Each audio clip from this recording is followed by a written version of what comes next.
नमस्कार, मैं हूं राहुल सिन्हा। सत्ता के सभी न्यूज मित्रों का स्वागत है।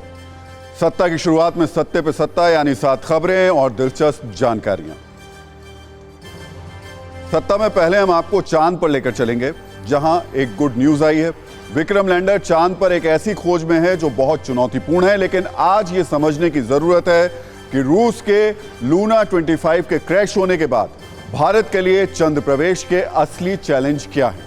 फिर खबर सनी देओल के बंगले की, जिनकी फिल्म गदर 2 400 करोड़ के क्लब में शामिल होने वाली है, लेकिन दूसरी ओर उनका बंगला नीलामी होने की नौबत तक आ गया। सनी देओल पर बैंक का 56 करोड़ रुपए का कर्ज बकाया है, लेकिन आज आपको यह बताएंगे कि आखिर सनी विला की नीलामी तक बात पहुंची क्यों। आज यूपी से भी एक चौंकाने वाली खबर आई है। यूपी डीजीपी ने एक सर्कुलर जारी किया है और पुलिस को पंचांग के पैटर्न से अपराध रोकने की सलाह दी है। यह कितना तार्किक है, इस पर भी हमने एक सत्ता की कुंजी तैयार की है। फिर आपको बताएंगे पाकिस्तान की सांस क्यों 22 अगस्त से दक्षिण अफ्रीका में होने वाले ब्रिक्स सम्मेलन में अटकी हुई है। इस समिट में पीएम मोदी भी जाने वाले हैं। खास बात यह है कि पाकिस्तान ने ब्रिक्स में दिलचस्पी दिखाई है, जहां उसकी पैरवी चीन करेगा, लेकिन भारत की चुनौती होगी कि पाकिस्तान के लिए ब्रिक्स के दरवाजे ना खुलें। आज यूपी के पूर्व सीएम कल्याण सिंह की पुण्यतिथि पर बीजेपी ने हिंदू गौरव दिवस मनाकर बड़ा संदेश दिया। अमित शाह ने अलीगढ़ में रैली की और कहा कि पीएम मोदी ने कल्याण जी के लिए 3 लक्ष्यों पर काम किया। शाह ने यूपी की जनता से 2024 में सभी 80 सीट जिताने की अपील भी की है। केंद्रीय सतर्कता आयोग यानी सीवीसी ने 2022 की एनुअल रिपोर्ट जारी की है, जिसमें बताया गया है कि भ्रष्टाचार से जुड़े सीबीआई के 6,831 मामले अभी भी कोर्ट में पेंडिंग है। इनमें से 313 मामले ऐसे हैं जिन्हें कोर्ट में पहुंचे 20 साल से ज्यादा समय हो गया। एशिया कप के लिए टीम इंडिया का ऐलान कर दिया गया है। टीम की कप्तानी रोहित शर्मा के पास ही है, जबकि केएल राहुल, श्रेयस अय्यर और जसप्रीत बुमराह की वापसी हुई है। वहीं स्पिनर युजवेंद्र चहल को टीम में जगह नहीं मिली है। एशिया कप पाकिस्तान और श्रीलंका की संयुक्त मेजबानी में 30 अगस्त से खेला जाएगा। तो सत्ता में आज सबसे पहले बात करेंगे हिंदुस्तान की उस ऐतिहासिक उड़ान की जो बहुत जल्द कामयाबी के झंडे गाड़ने वाली है, वो भी चांद पर। दुनिया के तमाम बड़े देशों की नजर अब चंद्रयान 3 पर टिकी है। जब से रूस के राष्ट्रपति पुतिन का मिशन लूना 25 फेल हुआ है, उसके बाद से पूरी दुनिया की नजर हर सेकंड चांद की ओर बढ़ते विक्रम लैंडर पर है। भारत कैसे इतिहास रचने के बहुत करीब है और इस राह में कितने जोखिम हैं, कैसे कैसे रिस्क हैं, इस पर हमने 3 छोटी छोटी कुंजियां तैयार की हैं।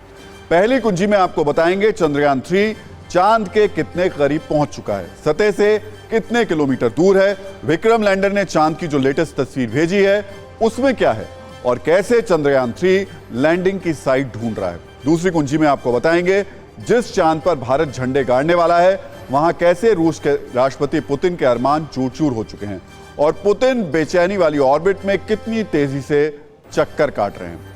और तीसरी कुंजी में देश के अंदर ऐसे लोगों को आईना दिखाएंगे जिनकी आंखों में भारत की कामयाबी चुभ रही है, जो भारतीय वैज्ञानिकों की सफलता को भी अपनी ईर्ष्या की आग से जलाना चाहते हैं और इसमें भी राजनीति वाला एंगल खोज रहे हैं। सबसे पहले बात करते हैं सत्ता की पहली कुंजी की, जिसका हर किसी को बेसब्री से इंतजार है, क्योंकि हम सब जानते हैं चंद्रयान 3 मिशन आखिरी दौर में है, चांद के बेहद करीब है। चांद पर जय हिंद के उद्घोष में चंद कदम बाकी रह गए हैं। इसरो भी लोगों की इसी उत्सुकता को समझते हुए लेटेस्ट तस्वीरें लगातार जारी कर रहा है। इस तस्वीर को देखिए, इसे शेयर करते हुए इसरो ने लिखा है, ये चांद के सुदूर क्षेत्र की तस्वीरें हैं जिसे लैंडर के LHDAC के कैमरे से खींचा गया है। खास कैमरे के बारे में बताते हुए इसरो ने कहा है कि यह कैमरा विक्रम लैंडर के नीचे उतरने के दौरान सुरक्षित लैंडिंग क्षेत्र यानी बिना गहरे गड्ढों वाली जगह का पता लगाने में सहायता करता है। इसे स्पेस एप्लीकेशन सेंटर इसरो में विकसित किया गया है। बताया जा रहा है कि ये तस्वीरें चांद की सतह के दक्षिणी ध्रुव पर उस जगह की हैं जहां पर चंद्रयान 3 के लैंडर विक्रम की सॉफ्ट लैंडिंग होने वाली है। इस तस्वीर को देखने के बाद आपको मन में यह उत्सुकता और भी बढ़ गई होगी कि इस वक्त चंद्रयान 3 क्या कर रहा है, विक्रम लैंडर इस वक्त कहां है और कितनी देर बाद चांद पर जय हिंद होने वाला है। चंद्रयान 3 को चंद्रमा की सतह पर उतरने में अब 48 घंटे से भी कम का समय बचा है। इसरो के मुताबिक 23 अगस्त 2023 की शाम 6:04 पर चंद्रयान 3 चांद पर लैंड करेगा। अब लैंडर की चंद्रमा से न्यूनतम दूरी 25 किलोमीटर और अधिकतम दूरी 134 किलोमीटर रह गई है। इस वक्त विक्रम लैंडर चंद्रमा के दक्षिणी ध्रुव का स्कैन कर रहा है। लैंडिंग के लिए मुफीद जगह तलाश लेने पर चंद्रयान 3 डिसेंट ऑपरेशन शुरू करेगा। चंद्रयान 3 के चांद पर लैंड करने की प्रक्रिया पूरी तरह ऑटोमेटिक है। लैंडर अपने हिसाब से लैंडिंग एरिया का चुनाव करेगा। ऐसी जगह ढूंढी जा रही है जहां गहरी खाइयां ना हो। जब तक लैंडिंग साइट पर सूरज नहीं निकलता तब तक इंतजार किया जाएगा। आपको बता दें, इसरो के मुताबिक 23 अगस्त को शाम 6:04 पर सबसे कम दूरी यानी 25 किलोमीटर की ऊंचाई से विक्रम लैंडर को सॉफ्ट लैंड कराने की कोशिश की जाएगी। दरअसल पिछली बार लैंडिंग प्रक्रिया के दौरान आई खामियों को देखते हुए इसरो के वैज्ञानिक एक्स्ट्रा अलर्ट है। कई सुधार किए गए हैं। चंद्रयान 2 से जो सबक सीखा गया उसके आधार पर सिस्टम अधिक मजबूती के साथ आगे बढ़ रहा है। लेकिन चांद के मिशन मुश्किल होते हैं, इसलिए कई जोखिम भी होते हैं। जोखिम का पहला स्टेज है सॉफ्ट लैंडिंग। इसी स्टेज में पिछली बार मामला बिगड़ गया था। उम्मीद है कि इस बार ऐसा नहीं होगा। जोखिम का दूसरा स्टेज है विक्रम लैंडर से प्रज्ञान रोवर का सफलतापूर्वक निकलकर चांद की सतह का निरीक्षण करना। और जोखिम का तीसरा स्टेज है विक्रम लैंडर और प्रज्ञान रोवर से पहला डेटा सफलतापूर्वक बिना किसी तकनीकी दिक्कत के पृथ्वी तक पहुंचाना।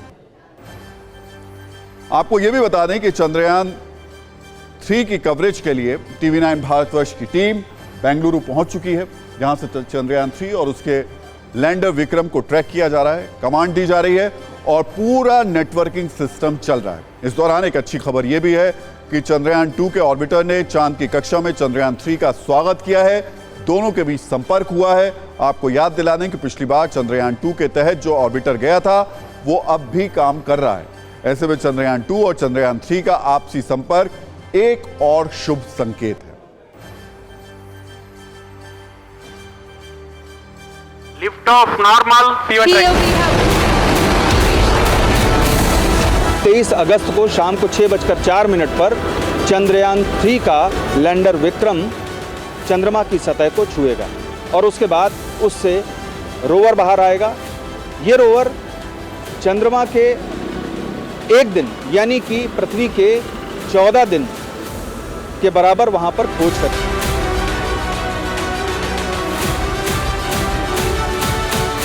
चंद्रमा का डीबूस्टिंग सेकंड कमांड भी पूरी तरह से सफल रहा है और अब वो रिवॉल्विंग मोड में है। सभी तरह की परीक्षण किए जाने के बाद चंद्रयान 3 का लैंडर विक्रम पूरी तरह से अभी तक सही तरीके से काम कर रहा है।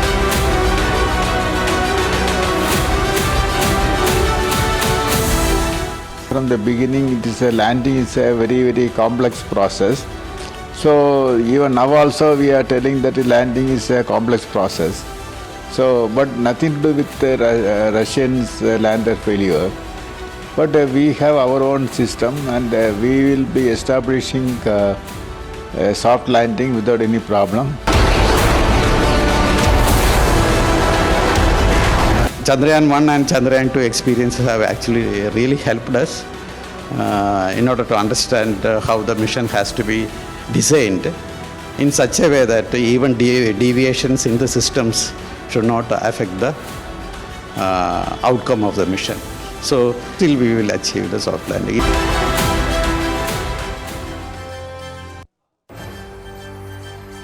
तो भारत के वैज्ञानिकों के एक्स्ट्रा अलर्ट होने की एक बड़ी वजह है। वो वजह है हाल ही में रूस को स्पेस मिशन में लगा तगड़ा झटका। इसरो की पूरी तैयारी है कि जो रूस के साथ हुआ वो हमारे साथ ना हो और भारत चांद के साउथ पोल पर पहुंचने वाला दुनिया का पहला देश बने। सवाल है कि रूस, जो कि हाईटेक स्पेस टेक्नोलॉजी वाले देशों में शुमार है, उसके मिशन लूना के साथ कैसे अचानक क्रैश वाला कलेश हो गया। आखिर रूस के लूना 25 की लैंडिंग में कौन सा तकनीकी पेच फंस गया। आपको बताते हैं रूस के साथ आखिर हुआ क्या। इसकी पूरी क्रोनोलॉजी को देखिए, उसके बाद बताएंगे आखिर इस मिशन के फेल होने के बाद रूस के राष्ट्रपति पुतिन क्यों हैरान और परेशान है। लूना 25 को भारत के मिशन चंद्रयान 3 की लॉन्चिंग के 28 दिन बाद 11 अगस्त को लॉन्च किया गया था और चंद्रयान 3 की लैंडिंग से पहले ही 21 अगस्त को चांद पर लैंडिंग होनी थी, लेकिन 20 अगस्त को यह क्रैश हो गया। शनिवार शाम 5:27 पर उसका संपर्क टूट गया था। प्री लैंडिंग ऑर्बिट बदलने के दौरान गड़बड़ी की वजह से यह क्रैश हुआ। आसान भाषा में कहें तो लूना 25 किसी अनजानी ऑर्बिट, जिसे सरल भाषा में स्पेस गली भी कह सकते हैं, उसमें घुस गया था। वहां जाकर यह भटक गया और आगे का कुछ अंदाजा नहीं मिला तो क्रैश हो गया। अंतरिक्ष में जरा सा गणित इधर से उधर हो जाए तो क्रैश ही हाथ लगता है। रूस की स्पेस एजेंसी ने सोवियत संघ के पतन के बाद से बार बार इस तरीके के मिशंस में हाथ वो लगातार आजमा रही है, लेकिन सफलता हाथ उसको नहीं लग रही। इस बार तो झट से लॉन्च, फट से लैंडिंग का प्लान भी बनाया गया था। लूना 25 को सबसे आगे रखने के लिए इसे चंद्रयान 3 के बाद खासतौर पर कम समय लेने वाली ऑर्बिट के जरिए चांद पर उतारने का प्लान था। यह चंद्रयान 3 के बाद लॉन्च हुआ और इसे चंद्रयान 3 से पहले लैंड कराना था, लेकिन शॉर्टकट कारगर नहीं रहा। हालांकि रूस स्पेस एजेंसी रॉसकोमस के प्रतिनिधि ने पहले ही कहा था कि लूना 25 के सफल होने की संभावना 70% है। यह क्रैश रूस के राष्ट्रपति पुतिन के लिए बड़ा झटका है। लंबा खींच रहे यूक्रेन युद्ध को लेकर पहले से ही पुतिन को लेकर सवाल उठ रहे हैं। पुतिन के बेचैन होने की वजह को आप इस तरह भी समझ सकते हैं कि पुतिन सोवियत संघ के सुनहरे दौर को वापस लाना चाहते हैं। हथियार शक्ति और स्पेस शक्ति में रूस के दुनिया में नंबर 1 बनाना चाहते हैं। जब लूना 25 के क्रैश होने की खबर पहुंची तो पुतिन का उत्साह ठंडा पड़ गया। पुतिन ने शॉर्टकट वाला ऑर्बिट अपनाया, जिसका फायदा नहीं हुआ। इससे पहले लूना 24 1976 में लॉन्च हुआ था। एक मिशन को बनाने में अच्छा खासा वक्त लगता है। अब पुतिन को अगले मिशन के लिए फिर से कम 2 से 3 साल इंतजार करना पड़ सकता है। अब पुतिन जल्दबाजी वाला शॉर्टकट अपनाने का रिस्क भी नहीं उठाना चाहेंगे। एक सच तो यह भी है कि चांद के मिशन मुश्किल होते हैं। ग्रेविटी, रेडिएशन, वातावरण न होने के कारण किसी भी मोड़ पर तकनीकी दिक्कत हो सकती है और ऐसा होते ही मिशन फेल हो जाता है। सबसे ज्यादा दिक्कत ऑर्बिट बदलने में आती है। इधर हुआ, इधर से उधर जरा सा भी कुछ हुआ नहीं कि क्रैश रूपी क्लेश हो जाता है। 60% चंद्र मिशन असफल ही रहते हैं। चंद्रयान 2 के साथ यही हुआ था, लूना 25 के साथ भी यही हुआ। लेकिन कहते हैं जो गिरकर उठता है, हार कर जीतता है, वही असली खिलाड़ी होता है। और हिंदुस्तान इसी राह पर तेजी से आगे बढ़ रहा है। उम्मीद है बहुत जल्द चंद्रयान 3 नई कहानी लिखेगा। तो एक तरफ चांद पर जय हिंद का इंतजार हो रहा है, विक्रम लैंडर चांद पर सॉफ्ट लैंडिंग के लिए मुफीद जगह तलाश रहा है। वहीं दूसरी ओर देश में ऐसे भी लोग हैं जो पहले से ही अपनी राजनीति नंबर बढ़ाने की तरकीबें लगा रहे हैं, कटाक्ष कर रहे हैं। इस लिस्ट में बॉलीवुड और साउथ फिल्म इंडस्ट्री के दिग्गज अभिनेता प्रकाश राज का नाम शामिल हो गया है। वही प्रकाश राज जो अपनी फिल्मों से ज्यादा विवादित बयानों और विरोध को लेकर चर्चा में रहते हैं। इस बार भी कुछ ऐसा ही हुआ। प्रकाश राज ने चंद्रयान 3 का मजाक उड़ाते हुए एक तस्वीर शेयर की, जिसमें एक शख्स शर्ट और लुंगी पहने चाय डालता नजर आ रहा है। इस कार्टून को शेयर करते हुए प्रकाश राज ने लिखा, ब्रेकिंग न्यूज, चंद्रमा से पहले तस्वीर, #विक्रम लैंडर। हालांकि प्रकाश राज ने इसको लेकर किसी का नाम नहीं लिखा है। प्रकाश राज के इस कटाक्ष पर सोशल मीडिया में जबरदस्त आक्रोश है। लोग अलग अलग तरीके से कमेंट कर रहे हैं, प्रकाश राज की आलोचना कर रहे हैं। फिल्म सिंघम में प्रकाश राज का एक डायलॉग चर्चित हुआ था, जिसमें वो हर वाक्य के अंत में बोलते थे, अभी के अभी। सोशल मीडिया पर उसी तर्ज पर प्रकाश राज से कहा जा रहा है, उन्हें ऐसे कमेंट के लिए अफसोस जाहिर करना चाहिए, अभी के अभी। नकारात्मक ट्वीट को डिलीट करना चाहिए, अभी के अभी। चंद्रयान 3 की सॉफ्ट लैंडिंग पर इसरो का बयान, ये एक बड़ी खबर हम आपको बता दें। इस वक्त बयान जो आया है, 23 अगस्त को लैंडर को लैंड कराने की कोशिश करेंगे। इसरो की तरफ से कहा गया है, लैंडिंग के 2 घंटे पहले स्थिति का जायजा लेंगे। हालात ठीक नहीं हुए तो 27 अगस्त तक टल सकती है लैंडिंग। ये बड़ी खबर इसरो की तरफ से आई है। पहले 2 घंटे पहले स्थिति का पूरा जायजा लिया जाएगा और अगर हालात ठीक नहीं हुए तो लैंडिंग जो कि 23 तारीख को होनी है, वो 27 तारीख तक टल सकती है।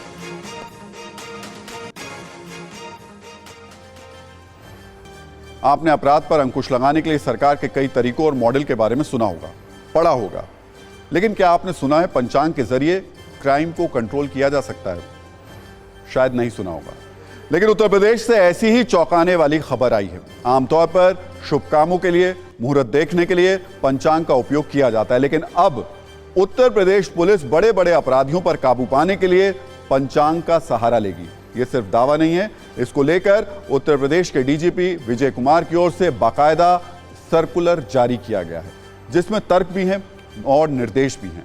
TV9 भारतवर्ष के पास वो सर्कुलर है जिसमें कहा गया है कि कृष्ण पक्ष में रात्रि के समय आपराधिक तत्वों की सक्रियता बढ़ जाती है और हत्या, लूट, डकैती, चोरी और महिलाओं के साथ अपराध की घटनाएं घटित होती हैं, जिनका आम जनमानस पर प्रतिकूल प्रभाव पड़ता है। इस चिंता के साथ साथ इसके समाधान का जो फॉर्मूला दिया गया, उसे पंचांग वाले तर्कों के साथ तैयार किया गया। अब सर्कुलर के एक एक शब्द को देखिए और जानिए यूपी पुलिस का पंचांग वाला प्लान है क्या और कैसे यूपी की पुलिस पंचांग से अपराध पर काबू करने का दावा कर रही है।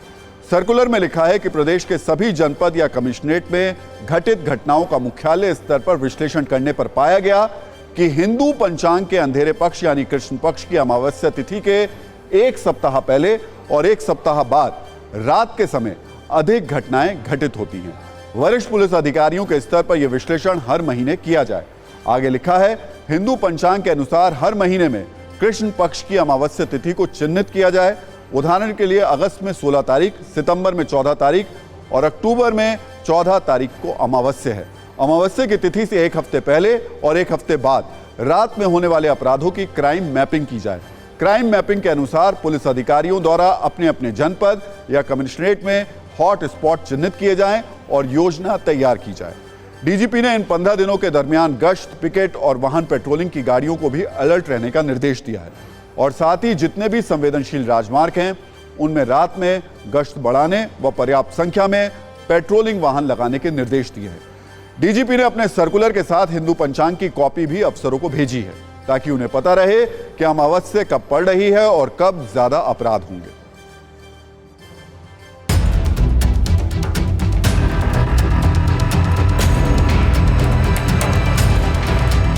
16 अगस्त को अमावस्या का समय है। इसमें जो चंद्रमा का उदय है सुबह 6 बजे होता है और शाम को 6 बजे अस्त हो जाता है। इसका मतलब पूरी रात ना तो चांद होता है, अगर चांद निकलता भी तो अमावस्या का चांद था तो रात में कुछ दिखाई नहीं पड़ता। इसका मतलब 16 अगस्त को गुप्त अंधेरा रहता है रात में और इस समय पूरी रात अपराधियों के लिए बड़ी मुफीद होती है।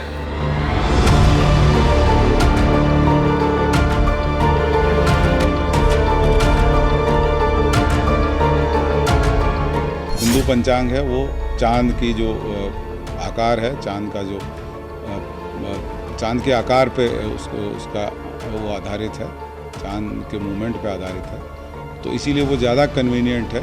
इसीलिए आप पहले गांव में भी लोग जो है कहते थे कि जब उजाला रहेगा रात में तो आदमी आराम से सो सकता है और जब अमावस्या होगी तो आदमी को थोड़ा सतर्क रहने की जरूरत है। ये परंपरागत हम लोग ज्ञान है जिसको पुलिस हमेशा से यूज करती है।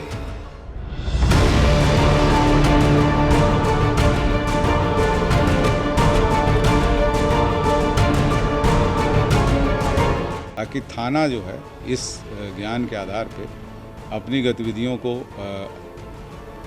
ऑर्गेनाइज करे, प्लान करे। ये थाने को स्वयं पता लगाना पड़ेगा और चंद्रमा की कलाओं के हिसाब से उसको ऑर्गेनाइज करना पड़ेगा। एक गांव में रात्रि विश्राम करते थे तो ये शुक्ल पक्ष में एक्सटेंसिव पेट्रोलिंग कराई जाती थी क्योंकि क्रिमिनल्स का मूवमेंट इस पीरियड में बढ़ जाता है और डेकॉइटी, रॉबरी ना हो, इसको अन्यथा ना लें। इसमें तो उन्होंने यही एम्फेसाइज किया है कि अमावस्या के आगे पीछे ध्यान रखा जाए कि क्राइम बढ़ता है, इसलिए उसमें एक्सटेंसिव पेट्रोलिंग कराई जाए। चंद्रमा क्षीण होता है और चंद्रमा जब कमजोर होता है तो सबकी मनोवृत्ति जो है, मानसिक संतुलन प्राय लोगों को बिगड़ जाता है और जिनका गलत ध्येय, गलत धारणा, गलत नीति है, उनकी नीति अपने आप ही बदल जाता है गलत की तरफ, जिसमें लोग गलत काम करते हैं।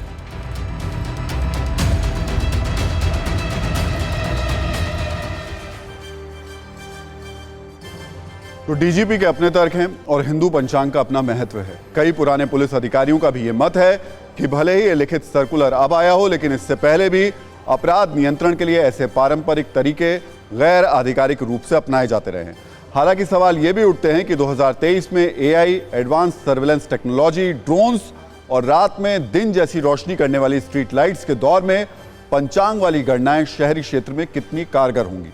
पंचांग के सहारे शुक्ल पक्ष और कृष्ण पक्ष की गणना करके अमावस्या के आसपास विशेष तैयारियां करना कितना सफल प्रयोग रहेगा, ये देखना होगा, क्योंकि अब रात में भी शहरी इलाकों में काफी रोशनी रहती है और अपराध होगा या नहीं होगा ये सिर्फ रोशनी या अंधेरे पर निर्भर नहीं है। हालांकि ग्रामीण इलाकों की बात अलग है।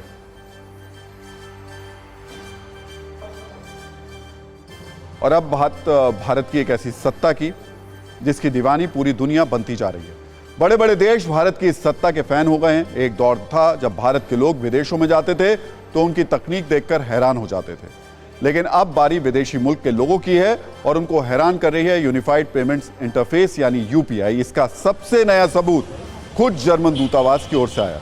एक वीडियो इसके लिए जारी किया गया जिसमें जर्मनी के संघीय डिजिटल और परिवहन मंत्री वोल्कर विसिंग दिल्ली में एक सब्जी की दुकान पर खरीदारी करते दिखाई दे रहे हैं, जहां मिर्च, लहसुन और अदरक बेची जा रही है, जहां उन्होंने खरीदारी के बाद पेमेंट किया और उस पेमेंट के लिए उन्होंने यूपीआई का इस्तेमाल किया। और जैसे ही ये पेमेंट हुआ, वो यूपीआई वाले इस जादू को देखकर बहुत खुश दिखाई दिए। इस वीडियो के साथ जर्मन दूतावास की ओर से भारत के डिजिटल इंफ्रास्ट्रक्चर की तारीफ भी की गई। जर्मन दूतावास की ओर से लिखा गया, भारत की सफलता की कहानियों में से एक डिजिटल इंफ्रास्ट्रक्चर है। यूपीआई हर किसी को सेकंडों में लेन देन करने में सक्षम बनाता है। लाखों भारतीय इसका इस्तेमाल करते हैं। संघीय डिजिटल और परिवहन मंत्री ने खुद यूपीआई भुगतान की सरलता का अनुभव किया और यह बेहद रोमांचित है।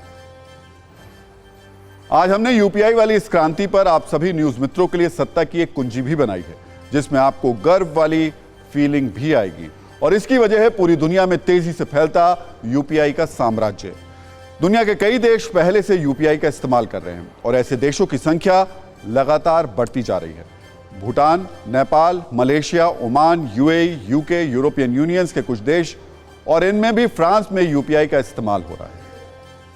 वहीं कुछ देश ऐसे हैं जो अगले चरण में यूपीआई क्रांति से जुड़ सकते हैं। इनमें Australia, Canada, Cambodia, Vietnam, Japan और ताइवान जैसे दुनिया के करीब 30 देशों के नाम शामिल हैं, जहां यूपीआई की एंट्री की कोशिश हो रही है। यानी यूपीआई ग्लोबल होने वाला है। यह भारत की बहुत बड़ी शक्ति है। इसे आप भारत की मनी पावर भी कह सकते हैं।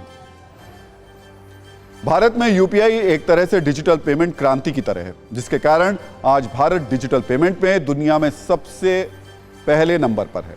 वर्ल्ड बैंक और आईएमएफ इसके लिए भारत की तारीफ कर चुके हैं। दुनिया में डिजिटल पेमेंट में 40% हिस्सा भारत का है। अभी भारत में 35 करोड़ डिजिटल पेमेंट यूजर्स हैं, जो 2030 तक 70 करोड़ हो जाएंगे। 35 करोड़ लोगों में से करीब 5 करोड़ लोग ऐसे हैं जो अपने खर्च का 50% से ज्यादा ऑनलाइन ही करते हैं। अब जब यूपीआई इतने देशों में पहुंच रहा है तो जल्दी इसका रिवीजन कर लेते हैं कि यूपीआई है क्या और इसकी शुरुआत कैसे हुई थी। यूपीआई का फुल फॉर्म है यूनिफाइड पेमेंट्स इंटरफेस। ये एक mobile based fast payment system है। इसमें एक वर्चुअल आईडी बनती है। इसी वर्चुअल आईडी की मदद से तुरंत पैसे ट्रांसफर होते हैं।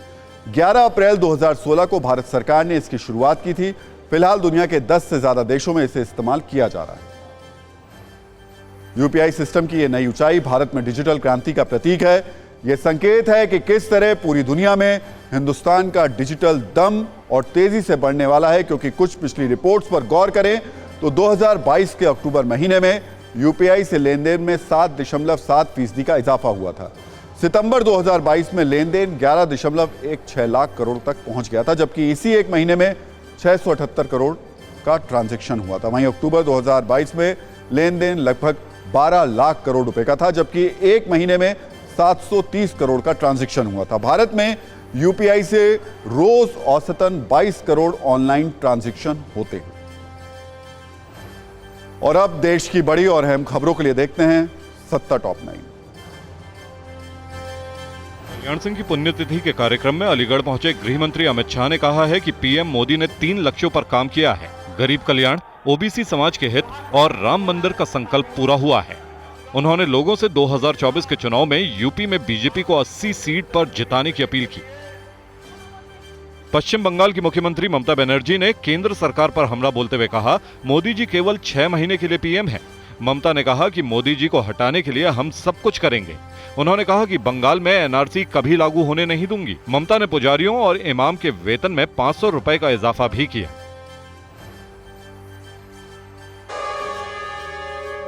टाइम खत्म हो गया, लेकिन अपने सभी न्यूज मित्रों से हमारी न्यूज रिक्वेस्ट है कि वो सत्ता की न्यूज़ को ज़्यादा से ज़्यादा शेयर करें और अपने सुझाव हमें व्हाट्सएप जरूर करें।